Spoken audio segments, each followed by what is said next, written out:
일단은 이렇게 이제 강의 기회를 줘서 대단히 고맙고, 나는 그 농생대 그에서 토양학을 가르치고 있는 김필주 교수라고 합니다. 오늘은 제가 이제 농업 생명밖에 모르기 때문에 농업 생명산업 중심으로 기후 변화가 뭔지, 나는 늘 주장하는 것이 기후 변화는 분명히 위기인데 여러분한테 분명하게 기회가 될 거라고 나는 생각을 합니다. 그래서 여러분하고 오늘 얘기하고자 하는 것들은 기후변화로부터 기회를 한번 만들어 보자. 어떤 기회를 만들 수 있는지를 한번 여러분하고 나하고 이 얘기를 좀 했으면 싶어요. 그래서 이제 이거와 관련해서 한 가지 궁금증은 정말로 지구가 뜨거워지고 있나? 여러분 확신할 수 있습니까? 지구가 뜨거워지고 있어요? 얼마나 뜨거워지고 있어요? 아직도 사실은 사람들 간에, 학자들 간에 굉장히 논쟁이 치열합니다. 정말로 이게 지구온난화인지 자연적인 현상인지. 특히 석유를 중심으로 하는 산업에서는 지구온난화를 강력하게 부인했습니다. 얼마 전에 비로소 불과 한 1, 20년 전에서 비로소 지구온난화가 사람으로부터 기인됐다는 것이 결론이 났어요. 지금도 치열하게 경쟁을 하고 있습니다. 두 번째는 그러면은 만약에 지구온난화가 되면 여러분 어떻게 해야지? 사실은 책 속에 길이 있다고 하잖아요. 사실은 책 속에 길이 없습니다. 책을 어떻게 읽는가에 따라서 길이 생길 수도 있어요. 똑같은 문장도 어떤 사람을 가슴으로 받아들이면 거기서 어떤 자기 나름대로 현명한 지식을 얻을 수도 있고 자기가 살아갈 수 있는 방법도 얻을 수 있습니다. 심지어는 거기서 작은 문구 하나에서 증권 투자하는 방법을 찾는 사람들도 있습니다. 그래서 지금부터는 여러분들이 어떻게 해야 되겠는가는 내가 주어지는 해답이 아니고 여러분 스스로 아마 찾아야 될 것 같습니다. 뭐에 대해서? 기후변화를 이해하면서. 만약 가능하다면. 그래서 이제 한번 우리가 이제 여기서 생각해 볼 것은 지구의 탄생은 몇 년 전부터 시작됐다고 들었어요? 우주는 언제 생겼어요? 공자나 뭐 맹자에는 이런 얘기 안 나오죠. 그렇다면 태양계는 언제 생겼어요? 먼저 해답을 주면 대략 한 46억 년이 좀 안 된다고 그래요. 근데 이 46억 년을 이제 추정하는 방법도 안에 들어가게 되면 굉장히 재밌는 부분이 많은데 여러분하고 나하고 오늘 그 얘기는 할 수는 없고 최초에 이제 지구는 한 46억 년 전에 생겼을 때는 우리가 뭐라고 하냐 미시 행성 이것들이 이제 모여지면서 계속 커진 거야. 그러니까 초반에는 이제 지구가 굉장히 뜨거웠었고 그다음에 당연히 생명체가 없었겠죠. 그다음에 이제 얘들이 본격적으로 생명체가 생긴 것은 불과 38억 년 전. 몇 년이 지났어요? 대략 10억 년 정도. 전 감이 없어요, 여러분들. 이 10억 년의 의미가 뭔지. 그다음에 이제 광합성이 시작된 것은 그로부터 또 한 20억 년 후, 약 30억 년 후에 시작됐다는 거야. 광합성의 중요성은 뭡니까? 광합성이 중요하다는 것은 저희 대기 중에 산소의 양이 늘어났다는 얘기. 초반에 지구에는 산소가 없었대요. 뭘로 차 있었냐면 CO2와 메탄으로 차 있었다고 합니다. 그리고 이제 우리 기후가 안정이 된 것은 불과 이제 300만 년 전. 아까 우리가 나이가 얼마라고 했습니까? 46억 년이죠. 그러니까 내가 그걸 시간으로 나타냈어요. 하루 중에 몇 분 정도 지난 다음에 몇 분 전에 지구가 안정화됐냐면 불과 1분 전에 안정화가 됐다고 그래요. 300만 년 전에. 이때부터 이제 빙하기와 간빙기가 일정하게 반복이 됐다고 합니다. 여러분은 언제 살고 있어요? 빙하기와 간빙기 사이에. 네, 여러분은 간빙기에 살고 있습니다. 그래서 내가 꿈꾸는 과거는 틀림없이 뜨거웠을 거예요. 그래서 많은 영화들을 보게 되면 저는 아바타가 이렇게 가슴에 와닿더라고. 그때는 틀림없이 지구는 굉장히 뜨거웠을 겁니다. 이산화탄소가 많았을 거예요. 그럼 누구한테 유리했겠어요? 식물한테 아마도 엄청나게 유리했을 겁니다. 아마 아바타에서 봤던 식물보다 더 큰 식물들이 있었을 수도 있고 심지어는 이런 커다란 양치류들이 막 생기고 이러면서 이것들이 이산화탄소를 빠르게 흡수하면서 토양 안으로 저장하기 시작했을 겁니다. 저장되어 있는 형태가 뭡니까? 대기 중에 있는 CO2가 식물이 흡수했어요. 그 다음에 땅 속으로 들어가서 비로소 이제 대기 중에 있는 이산화탄소 양이 현재의 수준 정도 됐다고 보면 어느 형태로 땅 속에 들어가서 안정화가 된 거지? 그것이 석탄이고 석유고 심지어는 토양 유기물입니다. 그래서 결국 이런 걸로 보면 여러분하고 나하고 얘기하고 싶은 것은 지금부터 한번 온도의 변화를 우리가 이제 예측을 한번 해볼 겁니다. 할 수 있는 방법은 여기는 이제 열대 바다의 평균 온도를 추정을 한 거예요. 몇 년간 추정을 했냐면 60만 년 전. 그러니까 불과 12초 전에 나름대로 이제 온도 변화를 추정을 한 겁니다. 이것은 산호가 가지고 있는 동위원소비를 가지고 이렇게 추정을 했다고 그래요. 그래 보면 온도가 일정치 않았죠. 올라갈 때도 있었고 내려갈 때도 있었죠. 여러분 어디에 살고 있어요? 여기 온도가 높을 때는 우리가 간빙기라고 하고 온도가 낮을 때를 우리가 뭐라고 하냐면 빙하기라고 하는데 여러분들이 지금 마지막에 간빙기에 살고 있는 겁니다. 그래 보면 간빙기가 길습니까? 빙하기가 깁니까? 빙하기가 훨씬 깁니다. 빙하기가 약 10만 년 정도 반복이 되면 간빙기는 1만 년 정도가 순환이 된다고 그래요. 여러분이 어디에 살고 있냐면 굉장히 럭키하게 마지막에 간빙기에 살고 있는 겁니다. 내가 왜 마지막이라고 하겠어요? 어쩌면 우리가 어느 순간에 전부 없어질 수도 있습니다. 그래서 그렇다면 여러분은 한번 여기서 의심을 해볼 필요가 있어요. 현재 지구의 어떤 온도의 변화, 높아지고 있는 문제가 지금처럼 간빙기나 빙하기로 가는 하나의 과정이 아닌가. 너무 자연스러운데 왜 이렇게 호들갑을 떨지 하는 생각도 할 수 있을 것 같아요. 두 번째는 그럼 현재와 과거의 차이는 뭐지? 더 나아가서는 만약 1년의 변화는 왜 발생했는지라고 시작하면서 과학적인 어떤 의문점을 가지면서 지금부터 지구온난화를 좀 이해를 했으면 싶어요.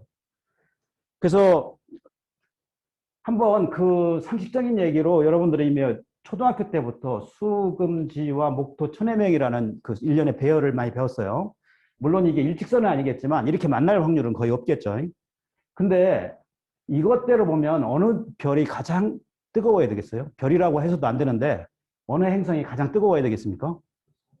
수성이 뜨겁고 그 다음에 금성, 그 다음에 지구, 화성. 그 이유는 뭐지? 태양한테 가까우니까. 근데 일종에 보면 이런 일정한 순서에 보면 수성, 금성, 지구, 화성에 보면 안 맞는 경우가 한 가지가 있죠. 누가 안 맞습니까? 금성이 수성보다 거리가 2배 이상 먼데 온도는 이거보다 2배 이상 높아요. 그러니까 뭔가 안에 이유가 있을 것이다. 그렇죠? 그래서 이제 그에 대한 이유 중에 하나가 수성에는 가장 가까우니까 원래는 가장 뜨거워야 되겠죠. 근데 거기에는 대기 중에 이산화탄소가 없답니다. 이산화탄소는 여러분이 알고 있는 것처럼 온실가스라고 얘기하죠. 반면에 금성에는 이산화탄소가 너무 많다고 그래요. 그래서 표면의 온도가 얼마냐면 약 400도 정도가 넘는다고 그래요. 왜 수성에는 온실가스가 없고 금성에는 온실가스가 있지? 똑같이 생겼을 텐데. 중력의 크기가 다른 거야. 보통 별의 크기가 크면 클수록 중력이 세면 얘들이 남아있을 확률이 큰 거예요. 반면에 화성에는 온실가스가 하나도 없답니다. 여러분 영화 마시언 봤죠?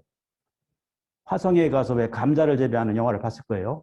나 나름대로는 거기서 감자를 재배할 때 그분은 인분을 가지고 이렇게 감자를 짓고 그랬지만 여러 가지 분석을 해보면 가장 어려운 것은 아마 CO2 때문에 농사를 못 졌을 것 같아요. 어쨌거나 영하 23도 정도 되니까 거기에 고동생물이 살 가능성은 굉장히 없다고 그래요.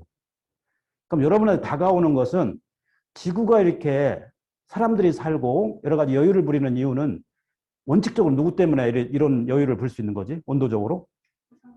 이산화탄소가 작용을 한 거예요. 결국 이산화탄소는 여러분한테 좋은 겁니까? 나쁜 겁니까? 실제는 이산화탄소는 좋은 겁니다. 지구 온실가스는 굉장히 좋은 거예요. 결국 여러분이 이 온실 속에 살고 있는데 따뜻한 온도를 유지할 수 있는 것은 들어온 열이 일부가 이 온실 안에 남아있고 이 온도는 누구에 의해서 결정이 되냐면 들어온 양과 나간 양 간의 차이가 결정이 되겠죠. 여러분은 이 들어온 양과 나가는 양을 컨트롤하는 그 비닐이나 혹은 유리의 두께가 절묘하게 잘 어울리는 지역에 살고 있는 겁니다. 지금부터 유리가 두꺼워졌다. 비닐이 두꺼워졌다면 안에가 어떻게 되겠어요? 온도가 더 뜨거워질 수 있겠죠. 거꾸로 비닐이 너무 얇아지게 되면 추워질 수 있겠죠. 이 두께가 절묘하게 맞은 생태계 안에서 여러분이 살고 있는 겁니다. 이래 보면 온실가스는 어떤 겁니까? 좋은 겁니까? 나쁜 겁니까? 비닐하우스에서는 비닐이 그런 역할을 해줬지만 지구에서는 누가 그런 역할을 해주냐면 지금부터 이것이 온실가스라는 것이 이런 역할을 해주는 거예요. 그래서 태양에서 100%의 복사 에너지가 들어오게 되면 이 중에 51%는 지각에 흡수가 되고 그 중에 이제 19%는 대기에 흡수가 된대요. 요 비율 약 60%가 지구를 후끈후끈하게 만드는 겁니다. 그리고 나머지 몇 퍼센트가 대기 중으로 나가냐면 약 30% 정도가 대기 중으로 반사되면서 절묘하게 이 지구 안에 있는 온도가 유지가 된다고 그래요. 근데 지금부터 이 온실가스의 두께가 달라진다고 얘기하면 두꺼워진다고 하면 뭐가 줄어들겠습니까?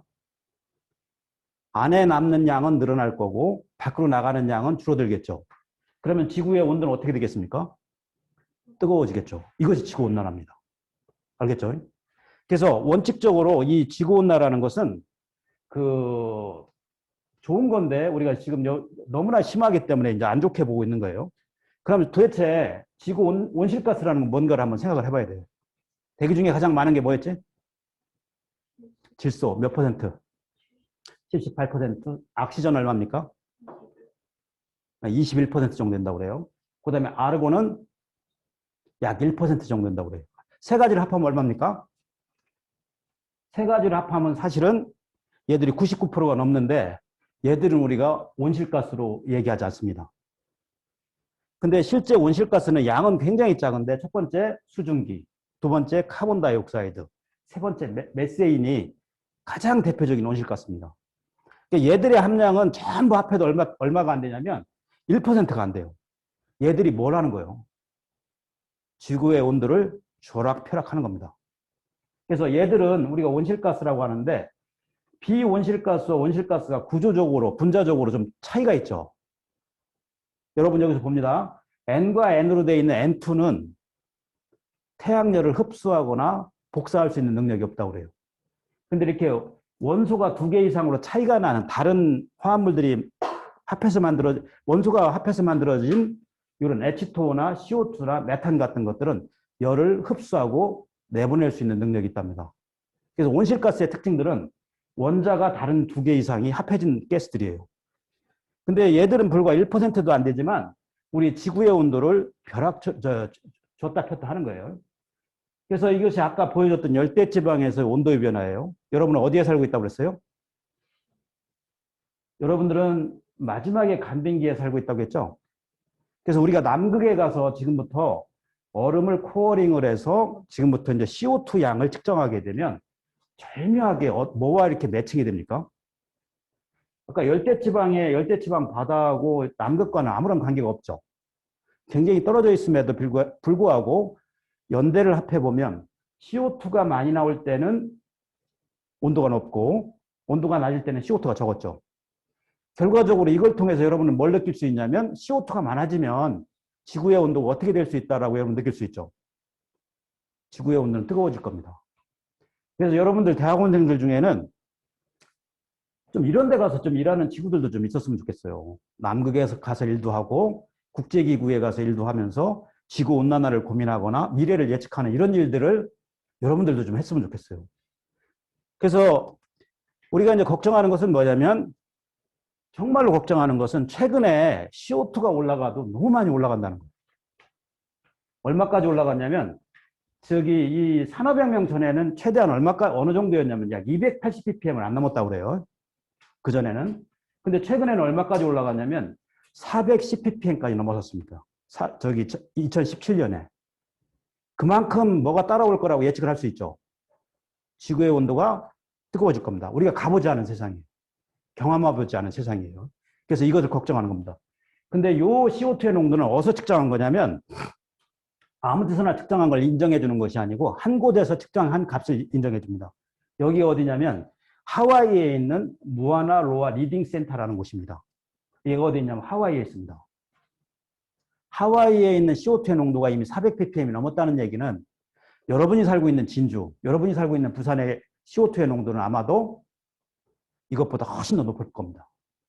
여러분이 살고 있는 도시는 그만큼 지구온난화에 대해서 훨씬 취약할 수 있습니다. 그래서 이제 아까 우리는 온실가스를 몇 가지 배웠어요, 지금까지? 아까 의외로 H2O가 온실가스였죠. 구름을 이루고 있는 게 수증기니까 기본적으로 자연의 우리 지구의 온도는 사실은 물이 굉장히 중요한 역할을 했습니다. 근데 이건 인간이 어떻게 할 수 있는 게 아니죠. 나머지 이제 중요한 것은 CO2 배웠습니다. 그 다음 메세인까지 배웠어요. 그 다음에 이제 N2O, 그 다음에 여기 뭐 F자 들어가 있는 세 가지에서 총 6가지를 우리가 컨트롤 대상의 온실가스로 얘기합니다. 근데 여러분의 전공에 따라서 만약에 내가 공업 부분에 공장에서 일을 한다면, 온실가스와 관련해서 일을 한다면, 뭐와 관련해서 일을 해야 되겠어요? 주로 이제 산업 공정에서 나오는 CO2를 줄여보려고 노력을 하면 되겠죠. 근데 나는 농대에 있으니까 농대에서 문제가 되고 있는 온실가스를 중점적으로 연구를 하면 그게 나의 길이 되겠죠. 그렇죠? 그래서 각자에 따라서, 전공에 따라서 이 지구온난화는 분명하게 여러분한테 큰 화두가 될 수 있습니다. 이것은 이제 그 온실가스가 배출되는 부분별로 이렇게 분류를 해놓은 건데, 보면 에너지 부분이 이제 가장 많죠. 에너지라는 건 별거 아닙니다. 뭔가를 태워서 열을 만드는 거예요. 전기를 만들 수도 있고, 그냥 뭐, 우리 그냥 불을 떼는 것도 다 여기 해당이 됩니다. 그 다음에 이 에너지 부분에서도 대부분이 발전소에서 많이 나오고, 이런 지역이 다 뭘 사용하는 지역입니까? 석탄과 석입니다. 근데 의외로 농업 부분도 굉장히 많죠. 우리나라는 농업의 규모가 작지만 전 세계로 보면 농업에서 나오는 온실가스 양이 무지막지합니다. 전 세계적으로 보면 약 13% 정도. 더 나아가서는 땅을 개간하거나 살림에서 나오는 양도 12%. 그럼 우리 농생명에서 전체 끌어안을 수 있는 온실가스가 얼마 정도 됩니까? 대략 보면 한 25% 정도 되는 거죠. 요만치가 여러분의 목입니다. 그리고 만약에 온실가스를 본격적으로 하고 싶다면 에너지 부분에 있으면 더 좋긴 하겠죠. 근데 각자가 자기가 있는 부분에서 자기의 역할을 좀 찾으면 됩니다. 그래서 나는 농대에 있으니까 주로 요 12%, 13%짜리를 줄이려고 노력을 하면서 내 역할을 하려고 노력을 하고 있습니다. 그래서 이제 지구 온난화가 되면 어떤 일이 일어날 건가를 한번 생각을 해보는 거야. 정말로 뜨거워졌는가? 근데 그것은 우리는 최근에는 데이터들이 굉장히 단단하기 때문에 과거의 온도와 현재의 온도를 여러분이 비교해 보면 됩니다. 이 지도를 한번 봅니다. 이 보는 방법은 하얀색 부분은 변화가 없는 겁니다. 과거 30년, 1951년부터 1980년과 2009년 사이를 비교한 것인데, 이것은 측정한 값이니까 거짓말이 있을 수 없죠.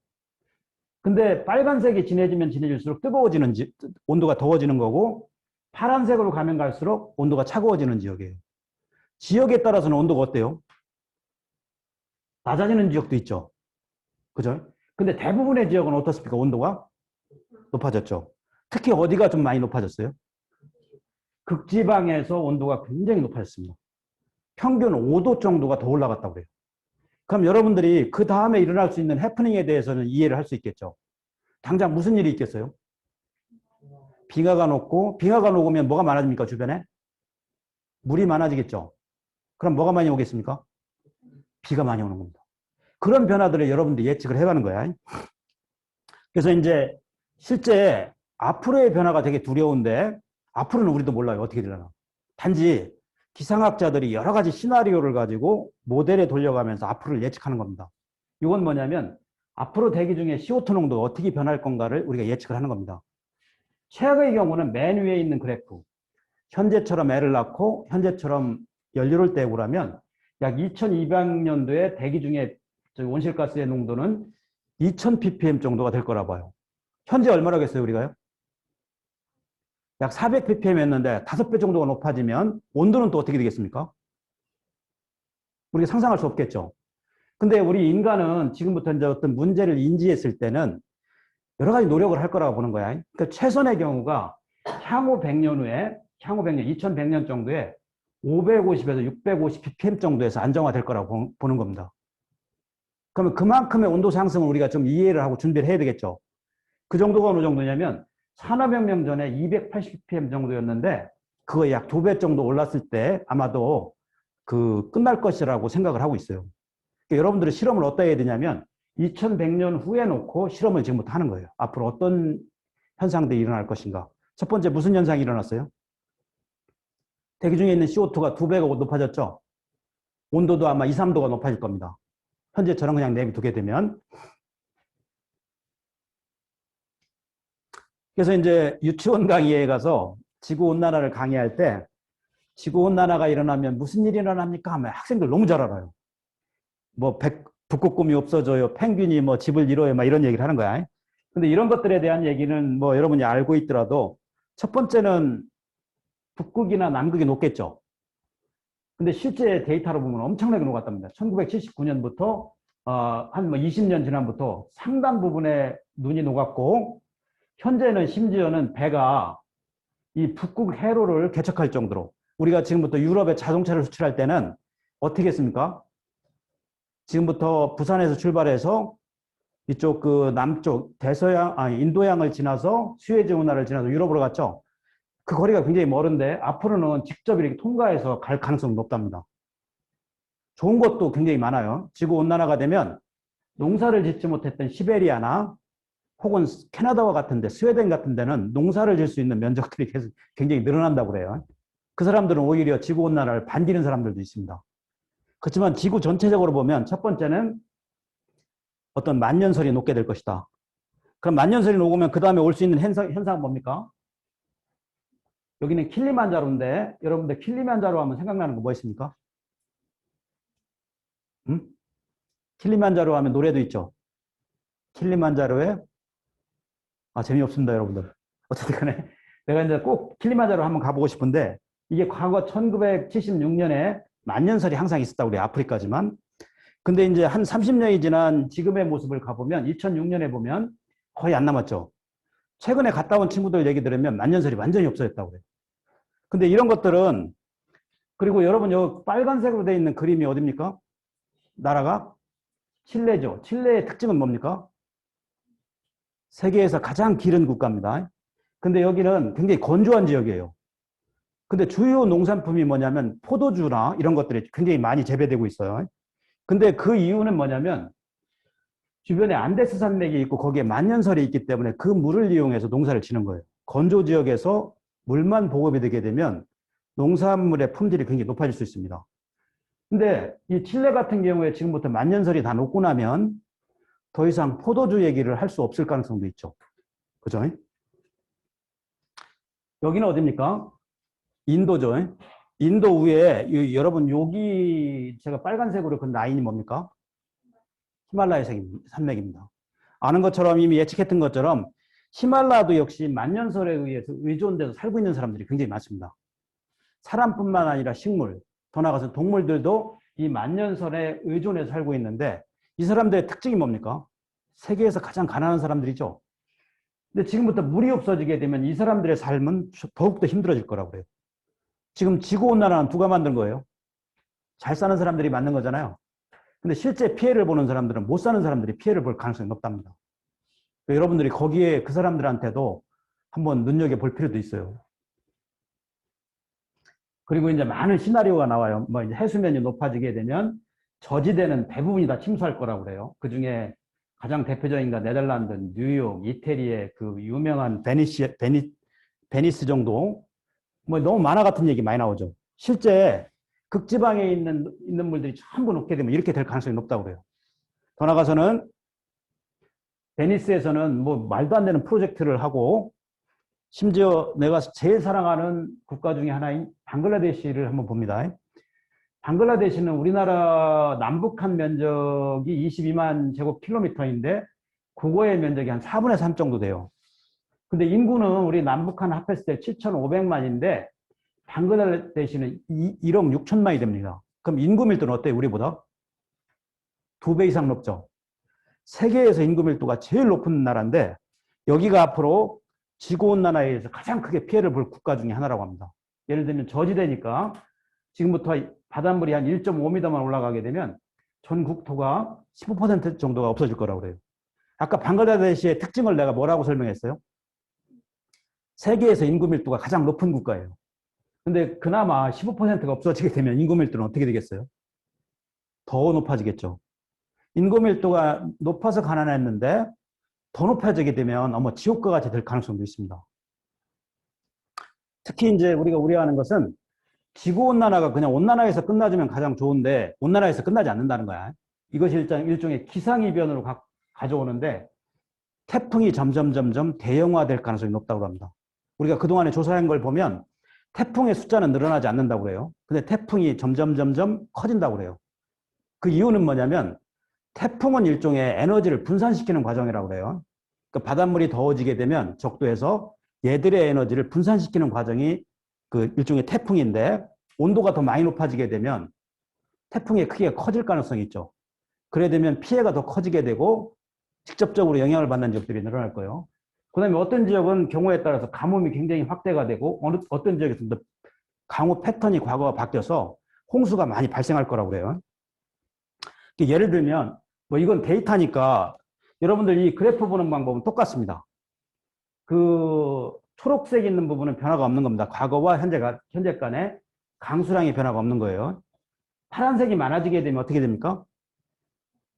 비가 많이 오는 거고 빨간색이 짙어지면 비가 줄어드는 겁니다. 근데 저기 극지방은 어떻습니까? 우리나라를 포함해서 극지방에는 강수량이 많이 늘었죠. 실제 우리나라도 봄 가뭄을 더 이상 얘기하지 않아요.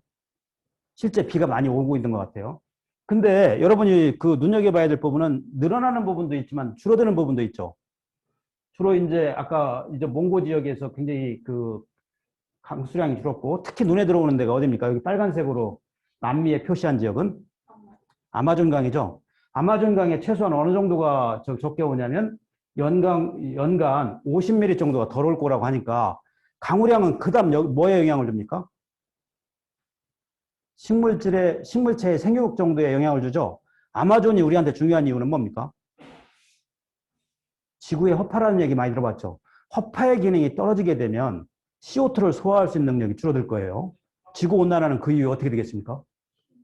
점점 가속화될 가능성이 높죠. 그래서 여러 가지 변화가 있다고 보는 거야. 이제 여기서 이제 한번 아프리카로 한번 가볼 겁니다. 아프리카에 보면 저기 차드라는 호수가 있어요. 어디냐면 여기에요. 뭐 실감은 없는데 생각보다 큰 호수예요. 거기는 1960년대만 해도 경기도의 2배 정도 되는 면적이었다고 그래요. 근데 계속 줄어들어서 현재는 얼마냐면 경기도만한 면적으로 줄었다고 그래요. 근데 이 호수의 특징은 뭐냐면 1972년에 이게 그래프인데 1972년 굉장히 호수가 컸죠. 이 주변의 사람들은 전부 여기에 의존해 살았어요. 고기를 잡고 뭐 조개를 잡고. 근데 30년 후에 현재의 모습은 어떻습니까? 거의 다 없어졌죠. 그럼 여러분이 고기를 잡는 어민이라면 어떻게 해야 되겠어요? 고기를 잡으러 점점 들어가야 되겠죠. 근데 이 나라는 국경이 접해 있습니다. 여기는 나이거, 나이제리아, 차드 혹은 카메룬 4개의 국가가 접해 있는데 누군가가 우리 집으로 이렇게 들어오게 되면 여러분이 가만히 있겠습니까? 이것은 부족 간의 문제를 떠나서 국가 간의 전쟁으로까지 번질 가능성이 있다는 거예요. 지금은 차도 호수를 더 이상 호수라고 얘기하지 않아요. 단순한 습지 정도로 얘기하는 거예요. 근데 저런 것들은 인공위성으로 찍은 거니까 그대로 나타날 수 있는 현상들이죠. 실제는 이런 현상들이 여러 군데 나타납니다. 예를 들면 우리가 이제 옛날 속담 중에 부자 곳간에서 인심난다는 얘기 들어봤죠. 근데 점점 곳간에 여유가 없게 되면 남들한테 베푸는 어떤 그 마음이 이제 없어지면서 도네이션 세계적으로 원조량이 굉장히 준다고 그래요. 여러분들이 그림을 한번 재밌게 봐주세요. 저기는 어디냐면 독일 사람의 하나의 가구, 애들 2명, 어른 2명 일주일 동안 먹는 양이랍니다. 여러분 저 정도 먹습니까? 이 정도 좀 덜 먹을 것 같은데 얘들이 좀 많이 먹긴 하는 것 같아. 차드 2, 4, 6명. 아버지는 어디 갔나 모르겠는데 6명이 일주일 동안 먹는 양이 이 정도라고 그래요. 그나마 옛날에는 독일 사람들이 이런 나라에 이렇게 도네이션도 해국을 했는데 이 양이 점점 줄어든다고 그래요. 여러분들은 그동안에 이제 많이 여유롭게 살았다면 지금부터 베풀 때도 된 것 같아요. 어디 좀 도네이션 좀 하세요. 지구온난화를 얘기하니까 계속 물이 많아지고 뭐 여러 가지 태풍이 많아지고 이런 얘기만 했잖아요. 실제는 지구온난화가 심각해지면 어쩌면 새롭게 빙하기가 올 거랍니다. 굉장히 빠르게. 지구가 뜨거워졌는데 갑자기 빙하기를 얘기하니까 좀 이상해. 여러분 영화 봤어요? The Day After Tomorrow. 영화 안 봤어요? 안 보면 안 되는데. 그래서 이제 지구에서 이제 이렇게 그 온도가 유지되는 것은 지금부터 보면 우리가 이제 해류가 이렇게 흘러가면서 뜨거운 물이 적도 부근에 데워지고 뜨거워지면 물이 어떻습니까? 가벼워지죠. 얘들이 이제 북쪽으로 가면서 점점 식어가면서 극지방에 가서 차가워지면서 심해로 이렇게 흘러가는 이것이 우리가 이제 해류의 흐름인데, 이것은 일종의 지구의 온도를 일정하게 유지하는 데 굉장히 중요한 역할을 하게 됩니다. 우리 피가 흐르는 것과 같습니다. 어느 순간에 해류가 끊어지면 어떻게 됩니까? 갑작스럽게 흐름이 끊어진다는 것은 누군가가 이제 갑자기 들어오는 거야. 뜨거운 물이 들어오든지 차가운 물이 들어오든지. 만약에 해류가 끊어지게 되면 어떻습니까? 지금부터 더 이상 이게 그 물이 돌지 않을 거예요. 그러면 이제 더운 데는 덥고 추운 데는 극단적으로 추워지겠죠. 이런 논리가 가장 설득력이 있다고 그래요. 지구온난화가 심화됐을 때는 빙하기가 생각보다 빨리 올 것이다. 예를 들면 저쪽 카나다 북쪽하고 그린란드, 더 나가서는 남극 쪽에 얼음이 좀 여유가 있대요. 걔들이 녹아서 얼음물이 갇혀 있다가 뚝이 터져서 갑자기 들어오게 되면 이 해류의 흐름이 끊어질 가능성이 있답니다. 그렇게 하게 되면 우리가 영화에서 봤듯이 이 마지막 장면인데, 영화에 인공위성에서 찍은 거예요. 얼음이 어디까지 내려와 있어요? 미국의 남부 지역, 플로리다 지역까지 내려왔죠. 여러분, 플로리다는 어떻게 알고 있어요? 여러분이 알고 있는 플로리다는? 마이애미. 세계적으로 유명한 휴양지 아니에요? 열대지방이고. 거기까지 내려왔다니까 생각보다 좀 우리가 심각한 어떤 시나리오가 나오죠. 실제는 우리가 이제 지구온난화를 통해서 작은 변화도 있지만 극단적인 경우에는 빙하가 굉장히 빨리 올 가능성이 있답니다. 지금까지 얘기한 걸 보면 여러분들은 지구온난화는 의외로 이상한 쪽으로 튀는 느낌이 있죠. 그냥 뜨거워지는 것만 걱정을 했더니 갑자기 빙하기도 온다고 하고, 영화에 보면 이게 뉴욕인데 뉴욕이 완전히 눈으로 채워있고 얼음으로 채워있는 이런 광경을 봤는데, 많은 분석하는 시나리오 중에 가장 설득력이 있다고 그래요. 그래서 지금부터 만약 내가 지구온난화에 관심을 갖는다면 단순히 오늘 실험실에서 공부하는 거 이외에 그런 책들을 좀 많이 보고 영화를 많이 보면서 준비를 좀 했으면 좋겠어요. 재밌어요? 다행입니다. 그래서 지금부터 이제 주제인데, 앞에서 이제 지구온난화에 대한 얘기를 했었고, 여러분이 대학원생이라면 어떤 것을 해야 되겠는가를 한번 생각을 해봐야 될 것 같아요. 그냥 멍 때리고 자고 있으면 정말 큰일 나겠죠. 아까 얘기했듯이 분명한 위기는 어떻게 잘 하느냐에 따라서 기회가 될 수 있습니다. 내 생각에는 지구온난화는 분명하게 인류한테 재앙입니다. 특히 어려운 지역일수록 더 이런 피해가 커지는 것 같아요. 근데 여러분은 이제 학생이잖아요. 학생이고 앞으로 연구하는 사람들이니까 이것을 해결하기 위해서 혹은 이쪽에 열리는 시장을 이용할 수 있는 현명함이 좀 있어야 될 것 같아요. 한번 생각을 해봅니다. 어느 부분에 돈이 있을 수 있는가, 어느 부분에 연구할 만한 것들이 있는가를 여러분이 한번 생각을 해봐요. 한번 생각해 보세요. 가장 중요한 게 뭐겠어요?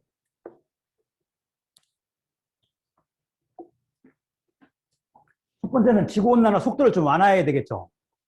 그러려면 어떻게 해야 되겠어요? 지구온난화를 완화해야 돼. 지금 빨라지는 지구온난화를 완화할 수 있는 기술. 그건 뭐겠습니까? 온실가스 배출량을 줄여야 됩니다. 아까 온실가스가 여러 군데 나왔죠. 각 산업에서 온실가스 배출량을 줄이려고 하는 노력. 근데 나는 농대에 있기 때문에 내가 공업 쪽의 얘기는 할 수 없고, 농대 쪽에서도 온실가스가 많이 나옵니다. 그래서 온실가스 배출량을 줄이려고 하는 노력을 여러분이 해야 돼요. 더 나아가서는 만약에 지구가 뜨거워졌다고 하면 어떻게 해야 되겠어요? 여러분이 농업을 한다면 필리핀에 있는 작물을 여기 갖다 심으면 되겠죠? 그렇지 않겠어요? 필리핀에 있는 바나나, 필리핀에 있는 벼를 갖다 재배하면 쉽게 해결될 것으로 생각할 수 있잖아요. 온도만 생각하면. 근데 우리가 가보지 않은 하나의 요인이 또 있습니다. 뭐가 과거와 달랐어요? 단지 온도만 높아진 게 아니죠. CO2가 함께 갔죠. CO2가 함께 높아졌을 때는 우리가 경험해보지 않은 일들이에요. 그러니까 지금부터는 적응에 대한 기술을 발전해야 됩니다. 예를 들면 내가 그런 환경에서 자랄 수 있는 새로운 우수한 품종도 육중을 해야 될 거예요. 그때는 재배 기술도 달라져야 될 겁니다. 그 다음에 더 나아가서는 너무 이게 비관적으로만 보지 말고 이 온난화를, 기후변화를 활용할 수 있는 기술도 필요하겠다. 예를 들면 여러분이 좋아하는 열대과일, 미리부터 재배해보는 것도 괜찮겠죠. 어떤 나름대로 자기 분석을 통해서 어떤 신자원을 개발하고 이것들을 적극적으로 이용할 수 있는 기술에 자기들이 몰입을 한다면 어떤 새로운 기회가 될 거라 보는 거예요. 예를 들면 첫 번째 온실가스를 줄여볼 거예요. 내가 아까 이제 공업 쪽에서의 많은 부분이 있겠지만 그 부분에 대한 얘기는 할 수 없고, 농업에서도 보면 저기 여러 가지 온실가스가 배출되기도 하고 온실가스를 흡수할 수도 있습니다. 가장 큰 온실가스는 여러분한테 얘기했던 CO2. 아까 어디에서 대부분이 나왔습니까? 에너지 섹터에서 가장 많이 나왔죠. 화석연료를 떼는 과정 중에. 근데 농업이 가지고 있는, 농업하고 임업, 산림 쪽이 가지고 있는 의미는 얘들이 배출되면 어딘가 없어져야 하잖아요. 유일하게 토양과 산림은, 나무는 얘들을 흡수할 수 있는 원으로 인정을 받습니다. 나무를 많이 심으라는 이유가 그거예요. 그래서 여러분들이 만약에 이산화탄소를 1톤을 줄여온다면 얘들은 시장에서 4만 원에서 5만 원에 내가 팔아줄 수 있습니다. 메탄은 주로 이제 어디에서 나오냐면 산소가 부족한 지역에서 많이 나옵니다. 유기물이 분해될 때 예를 들면 습지에서 많이 나오고 매립장에서 많이 나오겠죠. 더 나아가서는 벼를 재배할 때는 물을 담아야 되니까 메탄이 나오고요. 그 다음에 반추동물. 반추동물이 뭡니까? 위가 4개인 동물. 소나 양처럼. 거기가 이제 오랜 동안 소화를 되는 과정 중에 메탄이 나오고, 축산분유를 처리할 때도 메탄이 많이 나옵니다. 얘는 지구온난화를 유발하는 효과가 CO2에 비해서 21배 내지 25배가 높아요. 굉장히 악성 가스죠. 근데 거꾸로 보면 얘를 한 분자를 줄이게 되면 CO2를 몇 분자를 줄이는 거랑 같으냐면 21개 내지 25개를 감축시키는 효과가 있습니다. 그마치 고가에 팔 수 있습니다. 여러분이 1톤만 줄여오면 92만 원에서 115만 원 내가 팔아줄 수 있습니다. 더 나아가서 아산화질소. 이것이 이제 세 개가 핵심 그린하우스 가스인데 얘는 지구온난화를 유발하는 효과가 CO2의 310배 정도 됩니다. 근데 얘들은 다 어디에서 나가냐면 화학비료로부터 나갑니다. 축산분유로부터 나갑니다. 왜 그러냐면 그 속에 질소가 있으니까. 그럼 농대에서 연구를 할 만한 요인이 있죠. 근데 얘는 한 분자만 줄이게 되면 이산화탄소를 310개를 줄이는 것과 같으니까 그 비용이 아까 5만 원에서 4만 원짜리가 120만 원에서 150만 원까지 높아지는 거예요. 예전에는 그냥 배출되는 걸로 끝났는데 지금은 이것이 거래가 되는 시기가 됐으니까 여러분이 나름대로 잘 사업 계획을 짜면 그런 부분에 새로운 기회가 열릴 수 있습니다. 좀 복잡합니다. 그래서 우리가 이제 지구가 온난화되면서 여러 사람들이 모이기 시작했어요. 전 세계가. 회의도 오래 하고, 여러분들 왜 교토 의정선이 파리 협약인 이런 얘기 많이 들어봤죠? 그러면서 우리가 협의하는 거예요. 무슨 의미냐면 더 이상 이대로 하면 안 되겠다. 더 이상 이대로 가서는 인류가 없어질 것 같다.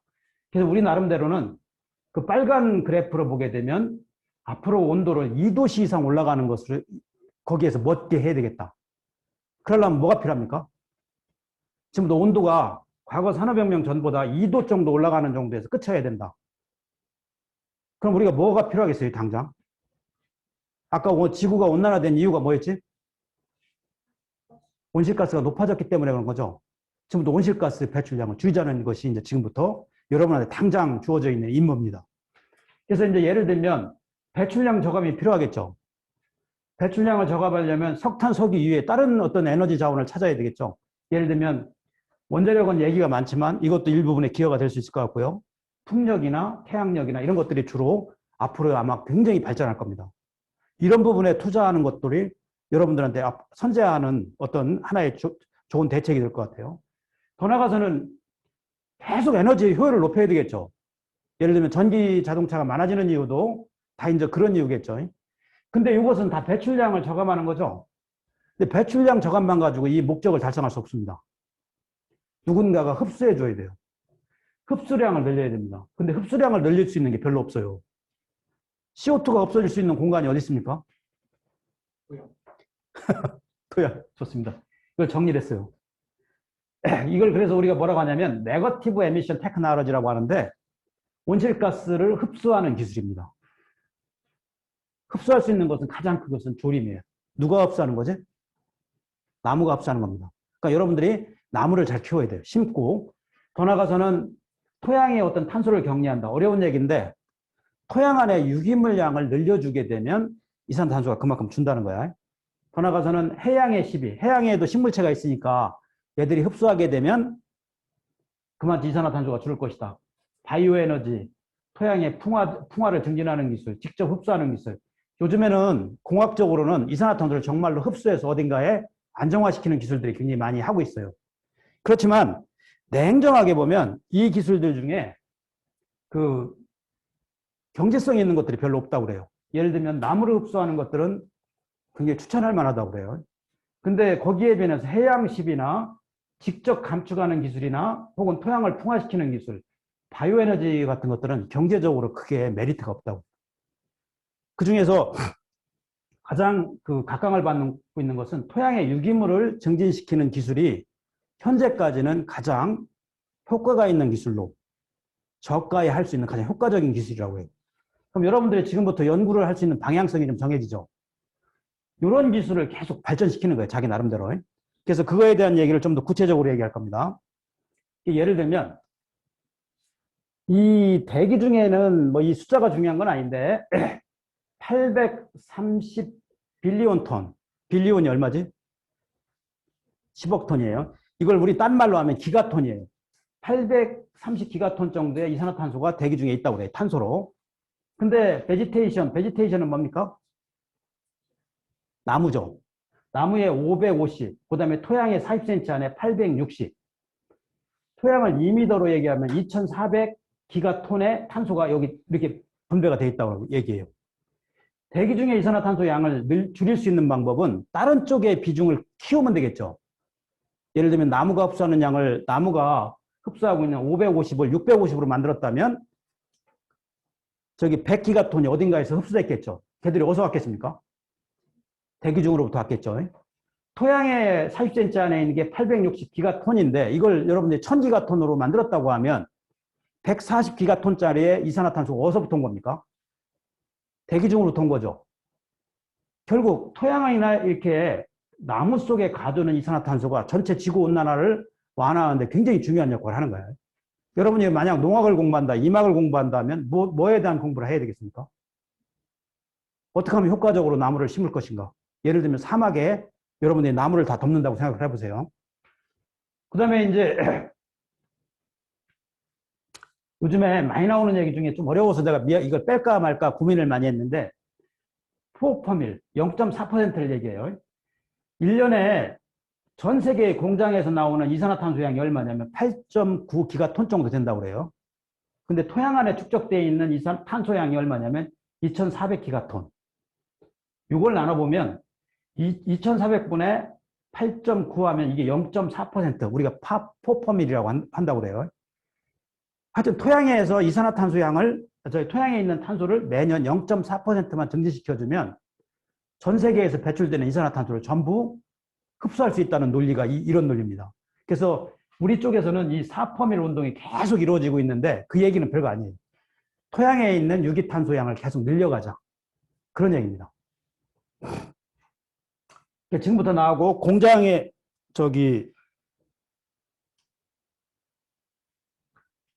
농경지를 한번 나오고 만들어 볼 거야. 농경지를 만들려면 어디로 가야 되겠어요? 새롭게 농경지를 조성한다. 근데 밀림을 가거나 초지를 가겠죠. 그럼 첫 번째 해야 될 게 뭡니까? 내가 밀림에 가서 브라질의 어떤 밀림에 가서 농경지를 만든다라고 생각을 하면 첫 번째 해야 될 것은 나무를 베야 되겠죠.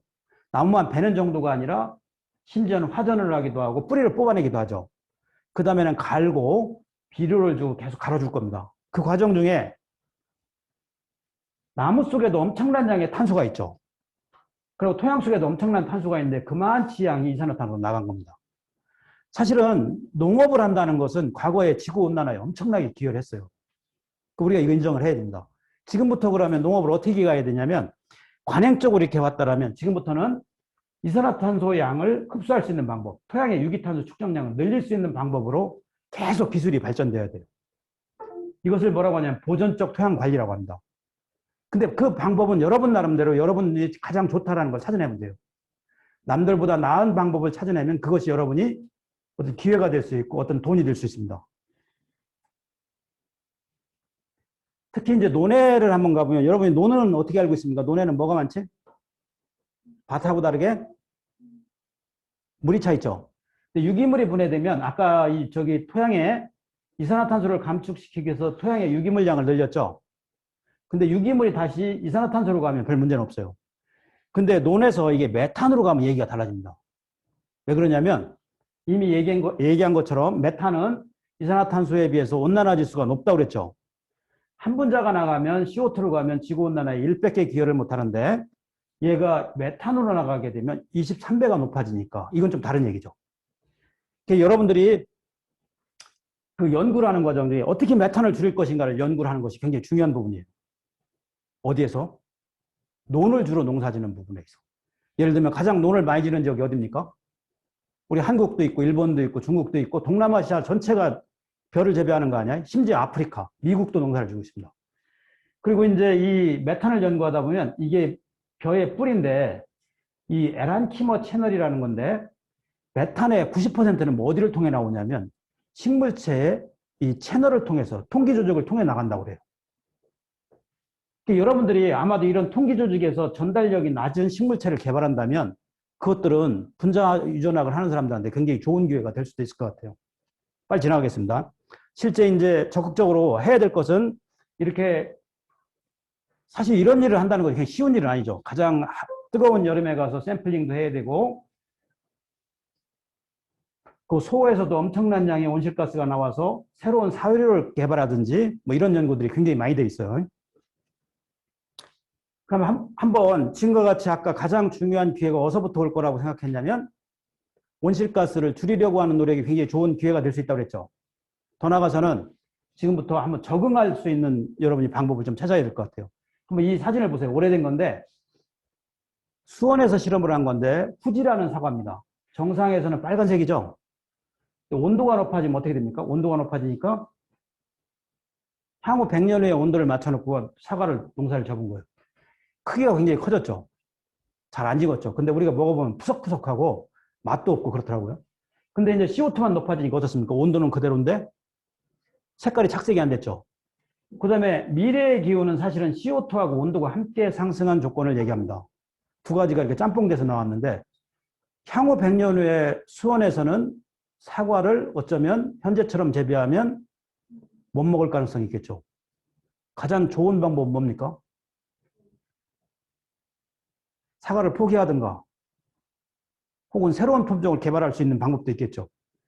온도만 조절한다면 온도는 계속 북쪽으로 가게 되면 되는데 문제는 뭡니까? CO2가 계속 높아진다는 것이 이제 현재와는 다른 모습이에요. 그래서 이제 농학이나 원예하는 친구들은 새롭게 어떤 그 품종 개발할 수 있는 미래 기후에 맞춰서 재배가 가능한 어떤 작물들을 개발하는 것은 적극적인 어떤 연구 활동이 될 것 같아요.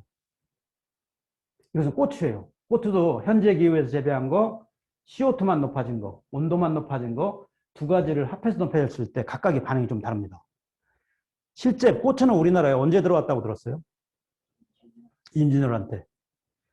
실제 이 고추는 열대지방의 채소입니다. 그래서 우리나라는 1년에 한 번씩 심지만 열대지방에서는 계속 나무처럼 자라면서 딸 수 있는 채소라고 그래요.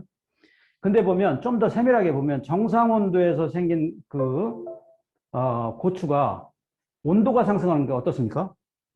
오히려 더 좋아졌죠. 얘는 열대지방에서 왔으니까. 근데 CO2가 높아지니까 좀 이상하죠. 잔가지가 많아지고 열매는 하나도 안 열었죠. 두 가지가 컨비네이션 됐을 때는 이것이 두 가지가 가장 나쁜 형태로 이렇게 결과가 나타나는 거야. 향후 100년 후에는 현재와 같은 고추는 어쩌면 재배할 수 없을 겁니다. 그런 전제로 보면 여러분 어떻게 해야 됩니까? 과거 100년 후에는 매운 걸 먹지 말든지 그럴 수는 없으면 새로운 어떤 적응할 수 있는 품종 같은 걸 개발해야 되겠죠. 실제 그런 연구들을 많이 하고 있습니다. 그리고 이제 이 지구 온난화의 영향성 혹은 기후변화의 영향성을 연구하는 스케일들은 굉장히 커요, 생각보다. 그러니까 그만큼 돈도 많이 들어가고 그러는데 그것들은 여러분들까지 젊은 사람들한테는 한번 시도해 볼 만한 일들이죠. 가서 한번 그런 잘 돼 있는 시설에 가서 앞으로 일어난 일들이 어떻게 발생하고 있는지를 한번 연구해 보고 심지어는 계속 규모가 더 커지고 있어요. 실제 어떤 실현성을 보기 위해서. 일본 같은 데서는 열려져 있는 상태에서 온난화 조건을 만듭니다. CO2 농도를 높여서 이제 농사를 지는 거야. 그래서 일본 같은 데는 벼를 농사하고 혹은 미국 같은 데서는 애리조나에서는 휘트, 밀을 연구하고 뭐 스위스 같은 데는 그라스. 심지어는 그 미국의 이제 그 듀크 대학에서는 숲속에서 온난화 시설을 설치하고 있어요. 그러면서 앞으로 100년 후, 200년 후에 어떤 일이 일어날 건가를 계속 집중해서 연구하고 있습니다. 그래서 나 여러분들이 단순히 지금의 대학원에 만족하지 말고 이런 좋은 연구시설에 가서 그런 얘기들을 다른 사람들하고 이렇게 같이 할 수 있었으면 좋겠어요. 아마 오늘의 강의의 목적이 아마 그런 목적일 것 같아요. 단순히 내 실험실만 보지 말고 옆에 실험실, 더 먼 나라의 실험실, 그리고 많은 친구를 사귀어가면서 스스로의 어떤 꿈들을 키웠으면 좋겠어요. 우리 경상대학교도 온난화 영향성을 좀 평가를 하고 있는데 한번 여러분이 관심이 있으면 농대 농장에 와서 한번 보는 것도 좋을 것 같아요. 현재의 모습, 앞으로 100년, 앞으로 50년 후에 어떤 일이 일어날 건가를 CO2 농도와 온도를 조절하면서 이렇게 보고 있어요. 특히 이제 그 거의 마지막 단계인데 여러분들은 나름대로 엄마 아빠가 열심히 노력해서 나름대로 혜택을 많이 받은 세대라고 나는 생각을 합니다. 그래 보면 지금부터는 누군가한테 어려운 사람한테 한번 관심을 가져볼 수 있는 그 때가 된 것 같아요. 그래서 한번 읽어봅니다. Agronomist Without Borders. 우리말로 하면 무슨 뜻입니까? 국경 없는 농학자회. 이런 조직도 있습니다. 이건 어디서부터 따온 거냐면 Doctors Without Borders라는 클럽이 있어요. 국경 없는 의사회라고 있잖아. 실제는 의사가 어디 가서 한 사람 두 사람 치료하는 것보다 여러분이 훌륭한 농학자가 어려운 나라에 가서 한 마을, 한 국가를 살리는 것이 훨씬 더 의미가 있을 수 있습니다. 그래서 앞으로는 미래 농업이 뜰 수밖에 없어요. 실제 그 전 세계적으로는 사막화 면적이 굉장히 넓어지는데 여러분이 한번 국제 농업에 한번 신경을 써보는 게 굉장히 좋을 것 같아요. 국제 농업이라는 게 뭡니까? 농업을 여기서만 하지 말고 우리나라는 농업이 작잖아요, 규모가. 그래서 적극적으로 북한에도 가고 아프리카도 가고 몽골도 가면서 전문가로서 좀 활동을 할 수 있으면 좋겠어요. 국제농업을 하려면 여러분과 같이 현재 같은 수준 가지고는 안 되겠죠. 전문가가 돼야 됩니다. 전문가라는 뜻은 뭐죠? 그 부분에 대한 지식이 높아야 돼요. 그래서 제가 한번 세네갈에 한번 가볼 거예요. 세네갈이 혹시 어딘지 아는 친구? 잘 몰라요. 몰라도 좋습니다. 세네갈이 어디냐면 저기 빨간색으로 표시한 저 위에 사막이 무슨 사막입니까? 아프리카의 가장 큰 사막이? 사하라 사막. 그 밑에 사하라 사막의 끝단에 있는 데가 세네갈인데 실제 가보면 이래요. 200mm 정도의 1년에 강우량이 옵니다. 비가 옵니다. 우리나라 얼마죠? 1200mm. 그 나라는 200mm가 2개월 만에 오고서 끝나는 거예요. 나머지 10개월은 이게 건조한 거예요. 그러니까 이 소나 짐승들은 2개월 동안에 오는 그 비에 의존해서 살고 있는 겁니다. 우기에는 좀 살이 쪘다가 1년 내내 마르는 거야. 근데 이 사람들이 재밌는 건 뭐냐면 벼를 재배하고 싶어요. 우리한테 도움을 요청하는데 그 현재 벼를 재배하고 있는데 자기들이 자급하는 건 40%밖에 안 돼요. 꿈이 뭐냐면 이 사람들이 100%까지 자급하기를 원합니다. 벼를 재배하려면 뭐가 필요해요? 물이 필요하죠. 가보니까 또 나름대로 노력을 많이 했더라고. 댐도 막았고 그리고 이제 나름대로 계획도 세웠어요. 이 세네갈 리버 바신 주변에 저걸 전부 논으로 바꾸겠다. 그래서 국제적인 원조를 많이 받아내고 실제로 벼를 재배할 수 있는 기술자들을 요청을 합니다. 마지막의 목표는 쌀 자급률을 100%를 달성하고 더 나아가서는 수출까지 목표로 하고 있습니다. 근데 이 사람들이 가서 우리가 기술 지도를 하게 되면 처음에 이렇게 건조한 지역에 이제 지금부터 물을 막고 농사를 짓게 되면 굉장히 이제 훌륭한 농경지가 생기는 거죠. 근데 한 번도 태어나서 벼라는 걸 재배해 보지 않았어요.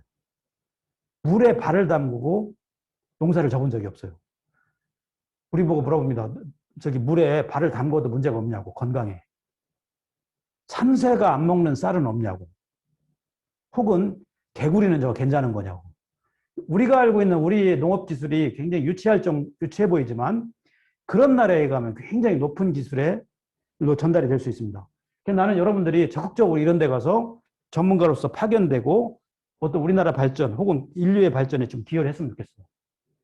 뭐가 필요하겠습니까? 적당한 사람이 가면 안 되겠죠. 제대로 공부를 하고 열심히 했을 때 여러분이 이쪽에 가서 얘기가 될 수 있을 것 같아요. 그래서 오늘의 강의는 아마도 여기까지인 것 같아요. 여러분들이 여기서 혹시라도 기회를 보고 나중에는 그것이 여러분 연구에 좀 도움이 됐으면 좋겠어요. 여러분 고맙습니다. 여기서 끝나겠습니다.